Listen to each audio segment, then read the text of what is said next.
तो दोस्तों good morning. कल रात मैच खत्म होने के बाद ऐसा मेरा मानना है कि सभी इंडियंस और जितने भी इंडियन टीम के सपोर्टर हैं, मैच खत्म होने के बाद कल रात को सभी ने एक सुकून भरी नींद ली होगी। जितने भी मेरे इंडियंस इस मैच को बॉयकॉट कर रहे थे, जितने भी लोग इस मैच को कल देखे या नहीं देखे, अपना टीवी ऑफ करके रखा या फिर सिर्फ बीच बीच में जो स्कोर आते हैं मोबाइल पे उससे चेक किया या फिर चेक नहीं किया,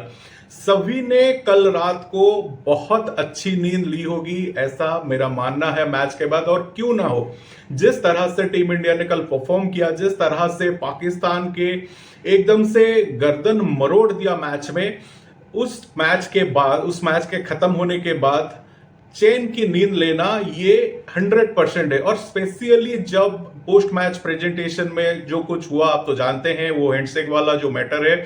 उस पे आपका क्या मानना है वो आप कमेंट में जरूर बता सकते हैं। लेकिन जिस तरह से हमारे कैप्टन साहब ने अपने जन्मदिन पर ये जीत पूरे इंडिया को गिफ्ट किया, या फिर जो सॉलिडारिटी दिखाया, अपना जो पहलगाम का अटैक था उस पे जो विक्टिम्स थे उनके लिए, या फिर हमारे जो आर्म फोर्सेस है उनके लिए, उस पल के बाद, उस मोमेंट के बाद ये मैच सच में खास हो जाता है और सभी ने बहुत ही सुकून की नींद ली होगी। और सूर्य कुमार यादव ने पोस्ट मैच में जो कुछ भी कहा, जो कुछ भी किया, the best he can do at that moment, क्योंकि प्लेयर्स के ऊपर भी लोग चिड़े हुए थे क्योंकि वो क्यों मैच खेल रहे हैं, लेकिन वो सब बीसीसीआई के एक कॉन्ट्रैक्ट में बंधे हुए हैं, तो बीसीसीआई का जो भी कुछ ऑर्डर आएगा उन्हें मानना पड़ेगा, या फिर उनका जो करियर है वो दांव पे लगाना पड़ेगा। तो इसके लिए the best they can do, yesterday night में जो उन्होंने खेल दिखाया या फिर जो कुछ भी बोला, द बेस्ट दे कैन। इसके लिए प्लेयर्स के ऊपर तो पर्सनल जो भी कुछ अटैक हो रहा था वो होना नहीं चाहिए। इसके बाद हम मैच की बात करेंगे। मैच से पहले अगर हम पाकिस्तानियों के जो सोशल मीडिया इन्फ्लुएंसर्स हैं, जो क्रिकेट पे बात करते हैं या फिर क्रिकेट एक्सपर्ट्स हैं, उन लोगों की बात अगर हम देखेंगे तो उन लोगों का ये मानना था कि पाकिस्तान की ये जो टीम है पूरा फ्रेश है, नए लड़के हैं, तो इंडियन टीम को वो खा जाएंगे। मतलब कल अगर आपने वो जो जंडू है फुरकान भट्टी, उसका अगर वीडियो आपने देखा होगा, बोल रहा था कि एशिया कप में तो पाकिस्तान इंडिया को नहीं छोड़ेगा। भाई चढ़ के मैं चाहता हूं कि इंडियन टीम के ऊपर पूरा चढ़ के खेले, उसको हरा दे, सब कुछ कर दे, लेकिन जब मैच खत्म हुआ और इस तरह का परफॉर्मेंस पाकिस्तान का रहा, तो वही फुरकान भट्टी आके बोल रहा था कि ये गलती हुआ, हमें और 2 चांस मिलेंगे, 21 को फिर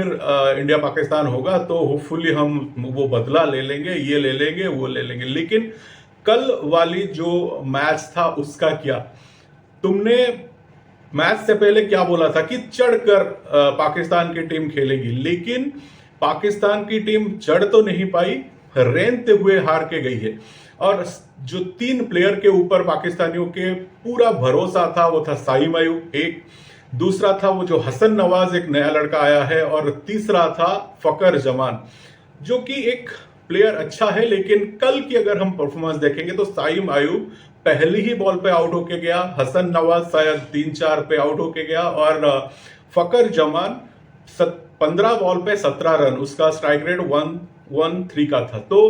भाई इस तरह की अगर आपकी जो नई जनरेशन है ये क्रिकेट इस तरह की खेलेगी, तो बाबर आजम और रिजवान का जो जमाना था उसमें प्रॉब्लम ही किया था। उनका भी स्ट्राइक रेट उस तरह का था कि वो बीच में बॉल खा जाते थे और आपको पीछे ढकेल देते थे। और कल का मैच भी वही हुआ, नए जनरेशन, ओल्ड जनरेशन, सभी जनरेशन का जो खेल पाकिस्तानियों की तरफ से हो रहा है वो बेहद ही शर्मनाक है, और ऐसा कल भी हुआ। तनवीर अहमद जो है वो हमेशा तो टीम इंडिया या फिर इंडिया के ऊपर जो गंदी गंदी बात करता ही रहता है, लेकिन कल की मैच से पहले उसने एक ठीक बात कही थी कि अगर इस टूर्नामेंट में पाकिस्तान इंडिया को हरा देता है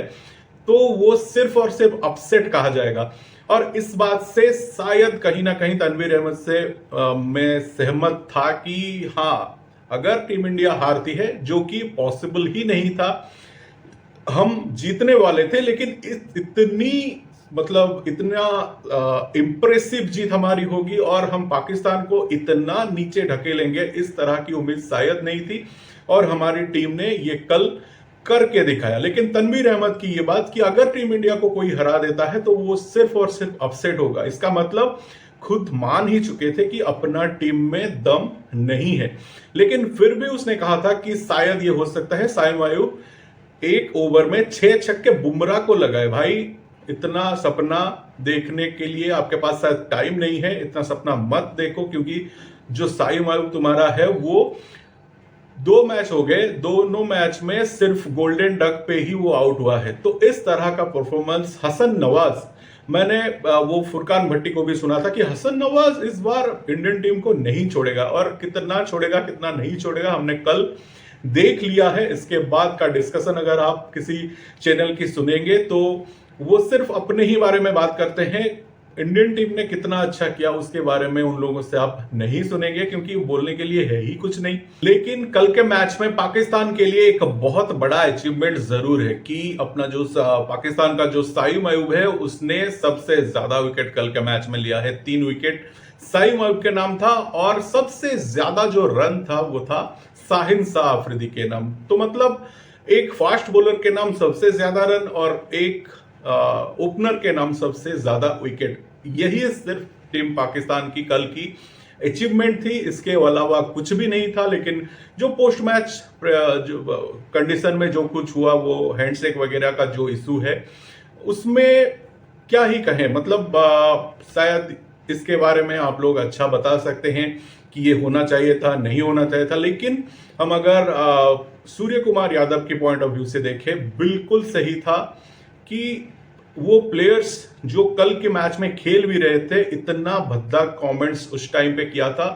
और शायद कल ही एक स्टेटस किसी ने डाला था बहुत ही भद्दे तरीके से। तो एज एन इंडियन ये जो भी कुछ हुआ था कल सही हुआ था, लेकिन आप इस पे कमेंट्स जरूर कर सकते हैं। तो 2 मैच खत्म हो गए हैं, दोनों में टीम इंडिया अभी टेबल टॉपर है। आगे क्या होता है लेट्स सी, होपफुली मैच तो होगा, सीरीज तो आगे बढ़ेगा, तो हम अपने टीम को सपोर्ट उस मोरल से करेंगे जिस मोरल से हम पहले करते आ रहे हैं।